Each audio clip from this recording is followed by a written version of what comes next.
Hello guys, welcome to Eesha YouTube channel. మీకు ఈ వీడియో నచ్చితే కనుక ప్లీజ్ ఫ్రెండ్స్ లైక్ చేయండి, షేర్ చేయండి, సబ్స్క్రైబ్ చేయండి, కామెంట్ మాత్రం తప్పకుండా చేయండి. మరిన్ని వీడియోస్ కోసం నా ఛానల్ని సబ్స్క్రైబ్ చేస్తారేమో అని అనుకుంటున్నాను. ప్లీజ్ సబ్స్క్రైబ్ చేస్తే చాలా బాగుంటుంది ఫ్రెండ్స్. రామ్ కళ్యాణ్ నామినేషన్ చేయాలనుకుంటాడు.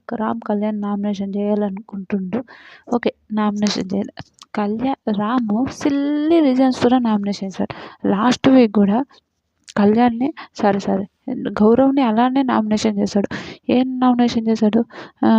మీరు మీరు అంటే రామ్ సేవ్ కావాలంటే ఇవతల నామినేషన్ చేయాలి కదా, ఆ విధంగా నామినేషన్ అయితే అంటే అంతకుముందే రామ్ నామినేషన్ అయ్యిండు, సేవ్ అయ్యిండు అనే ఒక విషయంగా ఆలోచించి రామ్ కళ్యాణ్ని ఏం చేశాడు, మీరు ఆ టాస్క్లు కెప్టెన్సీ కంటెండర్ శ్రీజ భరణి గారి టాస్క్లు మీరు కరెక్ట్ చెప్పలేకపోవడం వల్ల మీరు సంచాలకుగా ఫెయిల్ అయ్యిండ్రు అని.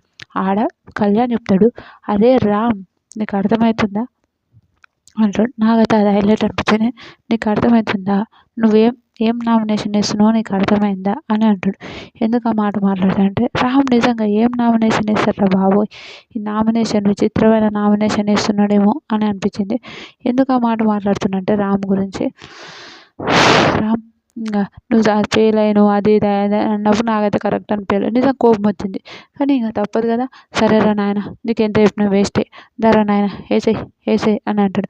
అప్పుడు ఇంకా వాళ్ళిద్దరు కొంచెం ఆర్గ్యుమెంట్ అయితే, అరే ఒక మాట చెప్పినప్పుడు వినురా, ఆడ అరుస్తున్నప్పుడు నేనే పెద్దగా అరిచినాను, మీకు ఇందులో ఎవరి తప్పు అనిపించింది ప్లీజ్ కమెంట్ చేయండి, ప్లీజ్.